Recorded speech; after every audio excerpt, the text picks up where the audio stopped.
खुलुमबाय बेयो बड'लेण्ड इंखं टेलिभिजन दिनै 22 डिसेम्बर 2022 मंगलबार खालि सानसेनि बरादखौ नोंथांमोननि खाथियाव लाबोदों आं सदानन्द दैमारिया।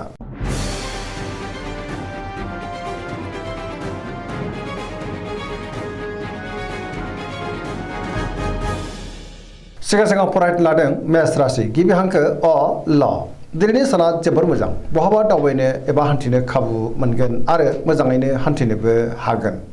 मावनो लानाय खामानिखौ थि समावनो आरो गोरलैयैनो मावफुंनोबो हागोन। गोसोआ दिनै जोबोर खुसि जागोन। देहाया मोजाङै थागोन। सोरबा लोगोनिफ्राय थोजासे हेफाजाब मोननो हागौ। बहानिफ्रायबा मोजां खौरांबो मोननो हागोन। रांखावरियाव मोजां होनजायो। आयाबो बांगोन। बेफार फालांगियाव जोबोर मोजां मुलाम्फा मोननो हागोन। सोरबा लोगोजों बाख्नाय जानो हागौ। न'खराव बिसि-फिसायनि गेजेराव अननानै फैगोन। बिमा-बिफानि अननाय आरो बोरखौ दिनै मोननो हागौ। गुबुननि गोसोखौ गोरलैयैनो बोनोबो हागोन। गोसोनि बोलोआ बांगोन। समाजाव मान मोनगोन। सेंग्रा-सिख्लाफ्रा जोबोर रमान्टिक जागोन आरो गावबा गावनि गोसोनि साननायखौ फोरमायलायनोबो हागोन। फरायसाफ्रा दिनै फरायनायाव गोसो दुंखांगोन आरो मोजां फिथाइ मोनगोन। पजिटिभ एनार्जिनि गोहोम गोग्लैनोबो हागौ। वृष राशि गिबि हांखो इ उ ब दिनैनि साना जोबोर मोजां। सोरजोंबा बाख्नायजानानै गोसोखौ दिनै जोबोर गोजोननाय मोनगोन। गोसोनि बोलोआबो बांगोन। मावनो लानाय खामानिखौ थि समावनो आरो गोरलैयैनो मावफुंनो हागोन। समाजाव मान मोनगोन। रांखावरियाव मोजां। बेफार फालांगियावबो मोजां होनजायो। गुबुनजों मोजां सोमोन्दो लाखिनोबो रोंगोन। न'खराव बिसि-फिसायनि गेजेराव अनलायनाय फैगोन। बिदा-फंबायजों मोजां सोमोन्दो थागोन आरो बिमा-बिफानि अननाय आबोरखौ दिनै मोननो हागौ। देहाया मोजाङैनो थागोन। गुबुननिफ्राय मोजां खौरां फैनोबो हागौ। जायखि खामानि मावा मानो मोनफ्रोमबो खामानिखौनो दिनै मावफुंलांनो हागोन। सिगांनि बबेबा आद्रा खामानियाबो दिनै मावफुंजानो हागौ। गोसोनि साननायफ्रा मोगथाङाव जाफुंगोन। मिथुन राशि गिबि हांखो क स दिनैनि साना जोबोर मोजां। पजिटिभ एनार्जिनि गोहोम गोग्लैगोन। मोनफ्रोमबो खामानिखौनो दिनै गोरलैयैनो मावफुंनो हागोन। गियाननि आंखाल जानाय नङा। सोरबा लोगोजों बाख्नाय जानो हागौ। गोसोखौ दिनै जोबोर गोजोननाय मोनगोन। लाइमोनफ्रा जोबोर रमान्टिक जागोन आरो गावबा गावनि गोसोनि साननायखौ फोरमायलायनोबो हागोन। देहाया मोजाङै थागोन। रांखावरियाव मोजां। बेफार फालांगियावबो मोजां होनजायो। न'खराव बिसि-फिसायनि गेजेराव अनलायनाय फैगोन। बिदा-फंबायजों मोजां सोमोन्दो थागोन। गोसोनि बोलोआ बांनो हागौ। सिगांनि बबेबा आद्रा खामानिखौ दिनै मावफुंनो हागोन। सोरबा लोगोजों बाख्नाय जानानै गोसोआ दिनै जोबोर खुसिबो जानो हागौ।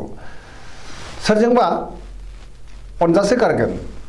लाइमोनफ्रा मोजां खौरां मोननोबो हागौ आरो पजिटिभ एनार्जिनि गोहोम गोग्लैगोन। कर्कट राशि गिबि हांखो ड ह दिनैनि साना जोबोर मोजां। गोसोखौ दिनै जोबोर गोजोननाय मोनगोन। सोरबा लोगोजों बाख्नाय जानो हागौ। गोसोनि साननायफ्रा दिनै मोगथाङाव जाफुंनोबो हागौ। पजिटिभ साननो रोंगोन आरो गियाननि आंखाल जानाय नङा। मावनो लानाय खामानिखौ थि समावनो आरो गोरलैयैनो मावफुंनो हागोन। रांखावरियाव मोजां होनजायो। आयाबो दिनै बांनो हागौ। बेफार फालांगियावबो मोजां मुलाम्फा मोनगोन। न'खराव बिमा-बिफानि अननाय आरो बोरखौ मोननो हागौ। देहाया दिनै मोजाङै थागोन। अब्लाबो नाथाय जानाय लोंनायाव सांग्रां जानांगोन।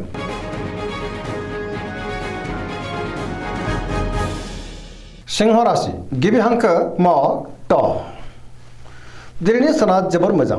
गोसोआव पजिटिभ साननाय फैगोन। गोथों आरो गोग्गो साननो रोंगोन। गियाननि आंखाल जानाय नङा। मोनफ्रोमबो खामानिखौनो दिनै मोजाङैनो मावफुंलांनो हागोन। सोरबा लोगोनिफ्राय मोजां खौरां मोननो हागौ। गोसोआव गोग्गो आरो गोथों साननाय फैगोन। गियाननि आंखाल जानाय नङा। बहाबा दावबायनो एबा हान्थिनो खाबु मोननोबो हागौ। रांखावरियाव जोबोर मोजां होनजायो। बेफार फालांगियावबो जोबोर मोजां। गोसोनि साननायखौ दिनै गुबुननो फोरमायनोबो हागोन। लाइमोनफ्रा जोबोर रमान्टिक जागोन। फरायसाफ्रा दिनै फरायनायाव गोसो दुंखांगोन आरो मोजां फिथाइ मोनगोन। न'खराव अननानै फैगोन। समाजावबो दिनै गोबां मान मोननो हागोन। गुबुननि गोसोखौ गोरलैयैनो बोनोबो हागोन। देहाया मोजाङै थागोन। बयजोंबो गोरोबनो रोंगोन। गोसोआ दिनै जोबोर खुसि जागोन। पजिटिभ एनार्जिनि गोहोम गोग्लैगोन। कन्या राशि गिबि हांखो प ट दिनैनि साना जोबोर मोजां। मोनफ्रोमबो खामानिखौनो दिनै मोजाङैनो मावफुंलांनो हागोन। गोथों आरो गोग्गो साननो रोंगोन। गियाननि आंखाल जानाय नङा। रांखावरियाव जोबोर मोजां अब्लाबो नाथाय खरसायाबो बांनो हागौ। बेफार फालांगियाव जोबोर मोजां मुलाम्फा मोनगोन। देहाया दिनै मोजाङैनो थागोन। गोबां मुंदांखा सुबुंजों लोगो मोनज्लायनो हागौ। न'खराव अनलायनाय फैगोन। बिमा बिफानि अननाय आरो बोरखौ दिनै मोननो हागौ सोरजोंबा बाख्नाय जानानै गोसोआ दिनै जोबोर खुसिबो जागोन पजिटिभ एनार्जिनि गोहोम गोग्लैगोन सेंग्रा सिख्लाफ्रा गावबा गावनि गोसोनि साननायखौ फोरमायलायनो हागोन आरो गोसोआ दिनै जोबोर रमान्टिकबो जागोन।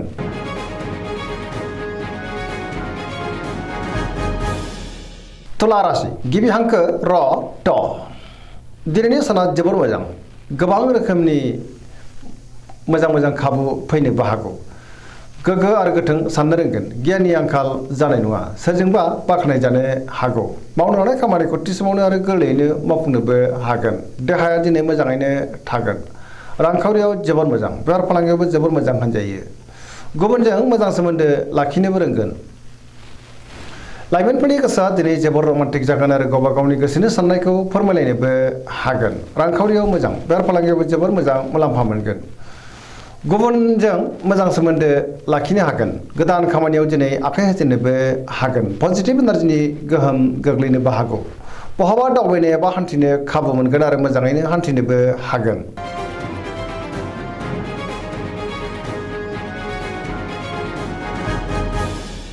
वृश्चिक राशि गिबि हांखो न स दिनैनि साना मोजां आरो गाज्रिनि गेजेरजों बाबेनलांगोन गुबुननि थाखाय नाङा फाङा जेंनायाव गोग्लैनांनोबो हागौ सोरजोंबा एना एनि जानोबो हागौ आरो सोरनिबा सायाव गोबां रागा जोंफ्लांनोबो हागौ गोसोआव गोनो गोथो साननाय फैनोबो हागौ मावनो हानाय खामानिखौ थि समावनो मावफुंनो हागोन गुबुननिफ्राय हेफाजाबबो मोननो हागौ गोसोनि साननायफ्रा नाथाय अब्लाबो देबोर नांनो हागौ समाजाव मान मोनगोन बबेबा हाबाफारियाव बाहागो लानो खाबु मोननोबो हागौ न'खराव अनलायनाय फैगोन रांखावरियाव मोजां अब्लाबो नाथाय खरसायाबो बांगोन बेफार फालांगियाव मोजां होनजायो देहाया दिनै मोजाङैनो थागोन फरायसाफ्रा दिनै फरायनायाव गोसो दुंखांगोन आरो मोजां फिथाइ मोनगोन लाइमोनफ्रा जोबोर रमान्टिक जागोन आरो गावबा गावनि गोसोनि साननायखौ फोरमायलायनोबो हागोन।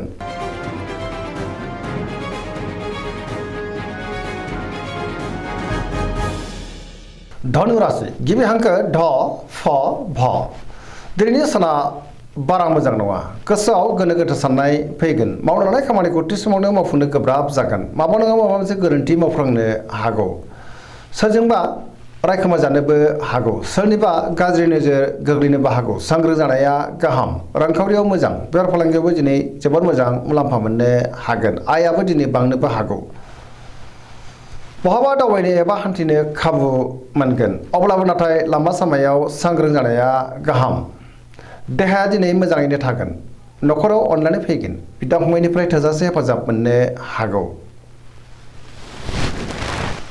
गुबुननि थाखाय नाङा फाङा जेंनायाव गोग्लैनांनोबो हागौ सांग्रां जानाया गाहाम।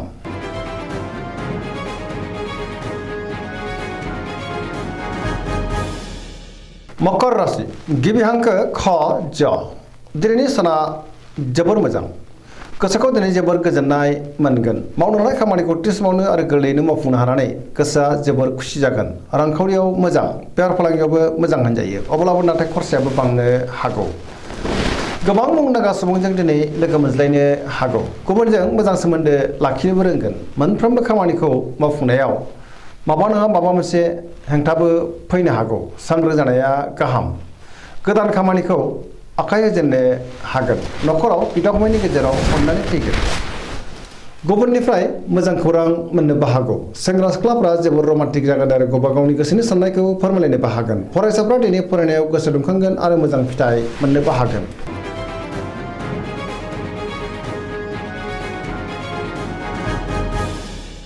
कुंभ राशि गिबि हांखो ग स दिनैनि साना मोजां आरो गाज्रिनि गेजेरजों बाबेनलांगोन गोसोखौ दिनै जोबोर गुलाय गुजाय मोननो हागौ मावनो हानाय खामानिखौ थि समावनो मावफुंनो हायोब्लाबो माबा नङा माबा मोनसे गोरोन्थि जालांनो हागौ सोरबा लोगोनिफ्राय गाज्रि खौरांबो फैनो हागौ समाजाव मान मोनगोन गोबां मुंदांखा सुबुंजों दिनै लोगो मोनज्लायनो हागौ रांखावरियाव मोजां अब्लाबो नाथाय खरसायाबो बांगोन बेफार फालांगियाव मोजां मुलाम्फा मोनगोन देहाया बारा मोजां थानाय नङा गोबां रोखोमनि देहायारि जेंनाजों मोगा मोगि जानांनोबो हागौ जानाय लोंनायाव सांग्रां जानांगोन न'खराव बिसि फिसायनि गेजेराव अननानै फैगोन गुबुननिफ्राय हेफाजाबखौ मोननो हागोन बहाबा दावबायनो एबा हान्थिनो खाबु मोनगोन अब्लाबो नाथाय नेगेटिभ एनार्जिनि गोहोमबो गोग्लैनो हागौ सांग्रां जानाया गाहाम।